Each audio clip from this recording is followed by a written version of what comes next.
of invoices.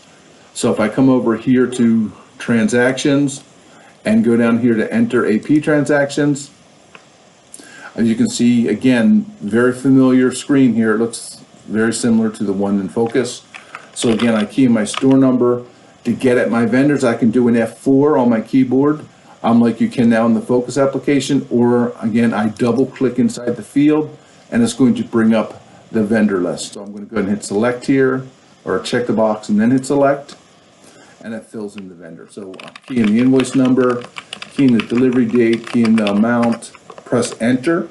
Takes me to the distribution screen. As you can see here, this vendor has one single authorized account. It's displayed on the screen. So all I really need to do now is press enter, and it accepts that, tells me it balances. I hit enter again, and it moves me to the screen to add another invoice. So I'll pick a different vendor.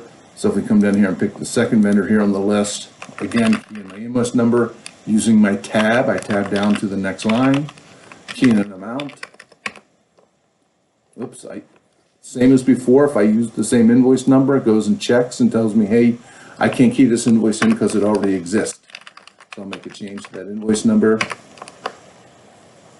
Now I have the choice here. I have a distribution authorized accounts that has more than one account, so it doesn't make the assumption which account I should use.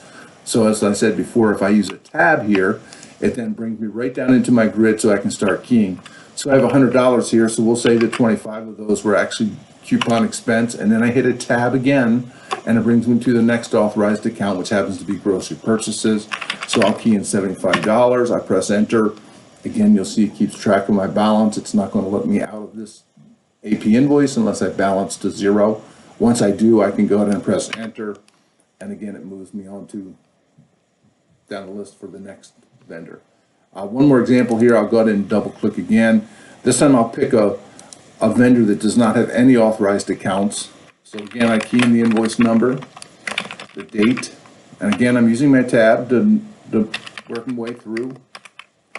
Key in the amount, and you'll notice there's no authorized account. So again, using my tab, I tab across in the grid. This is grocery, so I'm going to key in the grocery department, and then there's the purchases. I'm going to go ahead and key in the balance, the entry. So again, that's accounts payable invoice entry. I want to show you another thing. We have this AP quick entry.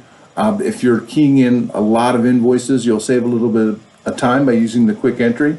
You'll see the screen looks familiar, except it doesn't flip you to the distribution grid. The distribution grid is already displayed on the screen. So everything is pretty much the same there. If I do the double click here, I'm going to select a vendor,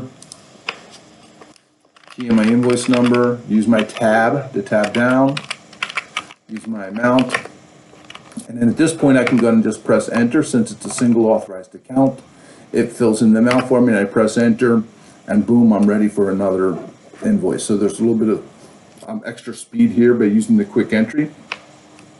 We've made an enhancement to the system where now you can key in many different rows of distribution. In the existing application, you can only key in 4 rows here, and that was it. So now you can key in unlimited number of rows, so that should work out fairly well. One other thing, as with the existing application, you can press the previous vendor, fills in the previous vendor, again, key in the invoice number, the date, the amount, I press enter, fills it in down below, and boom, I'm ready for my next invoice. To get out of here, I'm going to go ahead and hit exit. As we said, we get to the splash.